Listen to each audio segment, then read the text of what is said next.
sur notre mouvement depuis le BIB, l'affaire Mourad, différentes réalisations sur la justice, sur la résistance en banlieue, sur la Palestine, la question palestine. Donc c'est une caisse vraiment de cassettes très importante et chère à mes yeux et aux yeux de beaucoup de gens. Voilà. L'autre caisse, cassette DV, tout ce qui est de nos quartiers populaires, les ateliers éducatifs, insertion, tout ça, voilà. Ça c'est pas un acte. C'est pas un acte comme ça, je crois. Je crois que cette histoire de voler et de mettre le feu, c'est pas un acte comme ça. C'est avant tout, je me procure du matériel pour faire de l'argent vite. Je pense que c'est ça, et d'ailleurs c'est ça.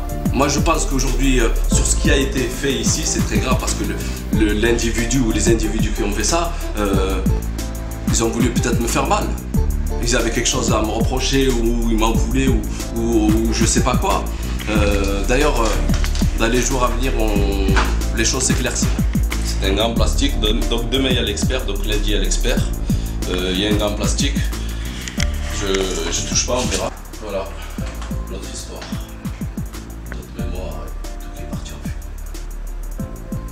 On comptait donc ouvrir là ce début, dans le mois, pour lancer et diffuser tout ce qu'on a comme production, parce que les ordinateurs qu'ils ont pris, il y a toute notre histoire, tout notre travail, il y a plusieurs productions que justement on voulait tout mettre sur le net dès le début de la rentrée là. Ici il y avait le gros Mac, notre bête de travail. iMac G5, c'était le dernier modèle en fait. Matériel très performant d'ailleurs, c'était le matériel qu'on avait de neuf quoi, qu'on a acheté au magasin. Et là-dessus, il y avait, franchement c'est très triste parce qu'on avait numérisé beaucoup de documents dessus. C'est 20 ans de travail qui sont gâchés.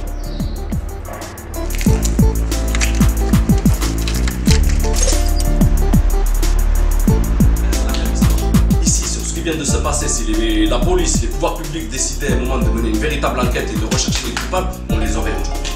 Et on aurait mes ordinateurs et on remettrait on aurait au moins le peu d'images qui nous reste dans les ordinateurs.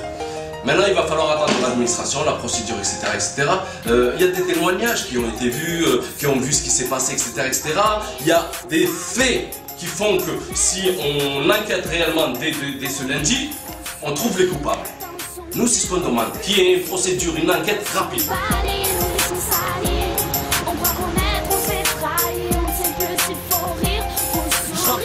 Comme le ciel, fil droit sans faire... Ce que j'ai lu dans le Midi Libre, c'est, attendez, j'ai fait un coup d'assurance, dites-le clairement. Ils sont suspects, Madani, le local et tout ça. Vous déplorez pas ce qui s'est passé? Oui, l'association déplore ce qui s'est passé dans ce local. Mais vous, Midi Libre, l'équipe, tout ça, vous déplorez pas ce qui nous est arrivé? Vous ne nous connaissez pas dans ce qu'on fait depuis ces 20 dernières années? Donc, à un moment ou à un autre, on a pris notre responsabilité, mais soyez responsables de ce que vous écrivez. Moi j'ai dit clairement au journaliste qui est venu qu'il était important de préciser qu'il y a eu des témoignages, des témoins, et qu'il y a aujourd'hui une description claire des personnes, qu'il fallait le dire. On laisse l'enquête se faire, bien sûr c'est important que l'enquête se fasse, mais qu'il y a des témoins, pour que les gens, ceux qui ont commis ça, réfléchissent, se posent la question, etc., se mettent en cause, mais écrivez ça. Là, ni vous déplorez ce qui nous arrive, ni vous écrivez ce qu'on aimerait. Ces cassettes, c'est ce qui est plus cher pour nous. Voilà, le matériel est parti, Pourquoi ça? Pourquoi? Ils ont fait un dégât écologique, comme je disais. Bon, c'est les termes des politiques. Hein. Aujourd'hui, l'écologie, Moi aujourd'hui, voilà quoi, ça c'est notre mémoire et j'avais un espoir, c'est que nos petits-enfants là qui arrivent dans les quartiers puissent la voir et comprendre ce qu'on dit, ce qu'on fait depuis ces 20 dernières années pour qu'ils se lèvent, ils se relèvent et qu'ils puissent à un moment prendre le flambeau.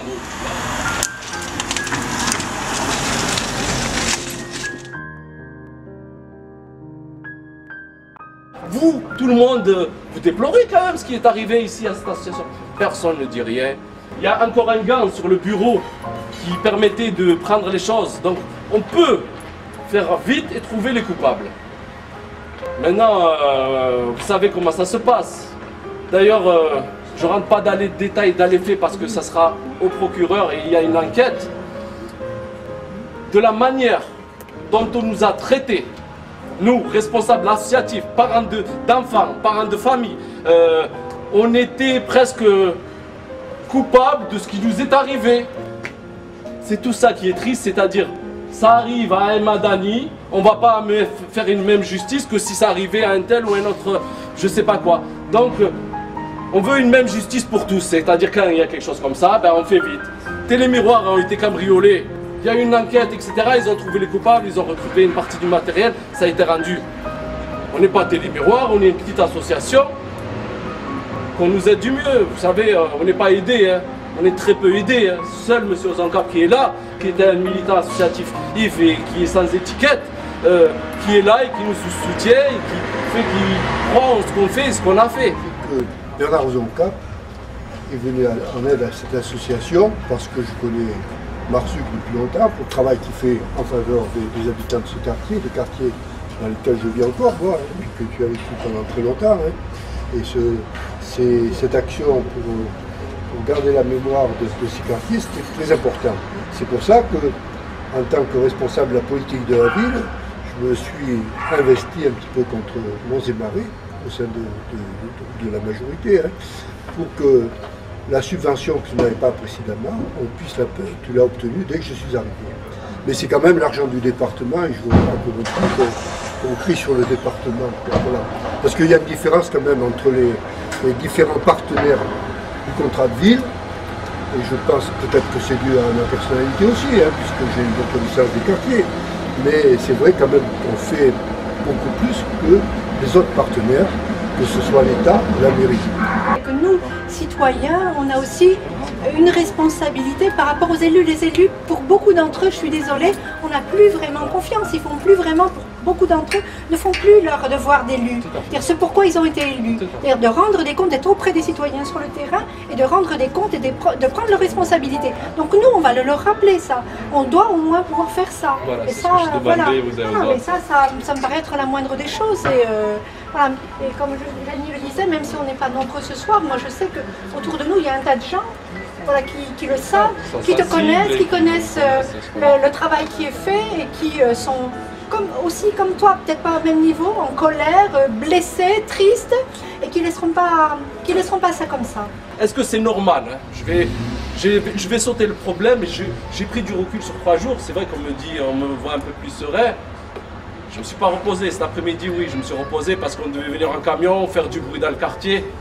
On s'est dit, on va informer les habitants.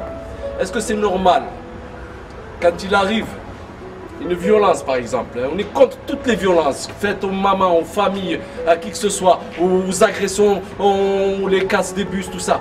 Est-ce que c'est normal qu'un quartier comme le Chemin Bas, qu'il y ait une altercation chauffeur jeune, etc., etc., c'est grave, je le condamne. Tout acte de violence, je le condamne. Mais est-ce que c'est normal qu'on laisse une population pendant 6 mois sans bus? Est-ce que ça c'est normal?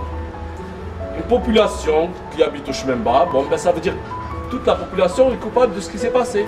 On condamne toute une population. Donc ce type de manière de faire en sorte que dans les quartiers, en fait, il y a de la rancune qui est en train de naître. Il y a de la souffrance. Moi, cet acte-là qui vient de se passer, c'est pas... Je le plains le gars qui a fait ça.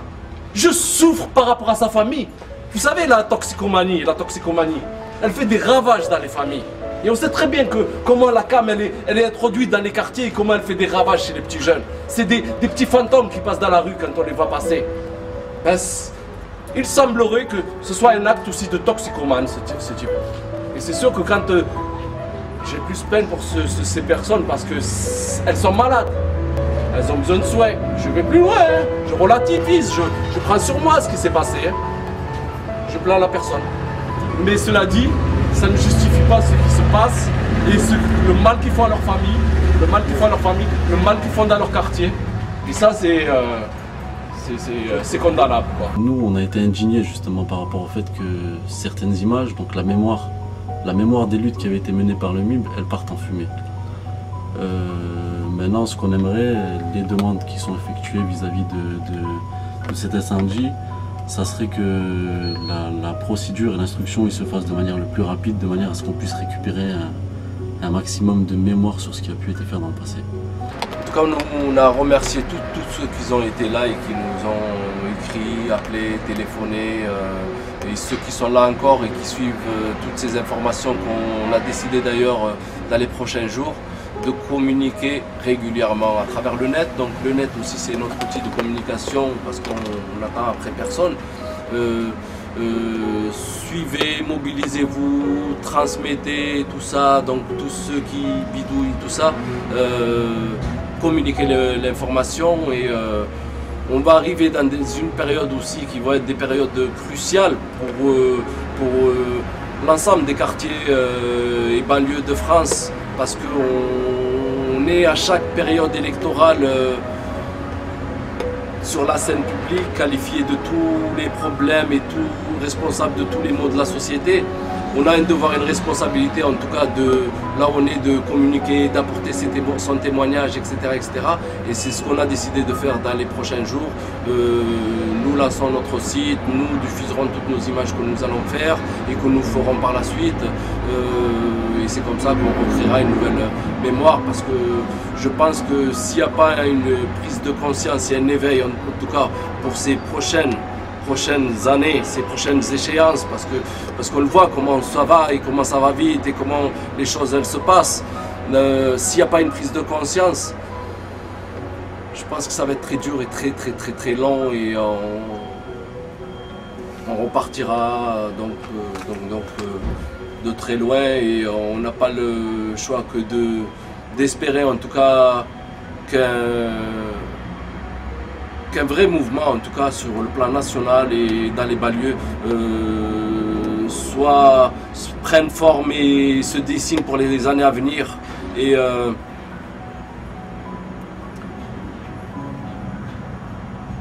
que chacun prenne ses responsabilités. À commencer par nous dans ce qu'on a à faire et en tout cas on va essayer de faire ce qu'on peut. Sais-tu que les flics font que des préjugés? Selon ta couleur en France tu seras jugé.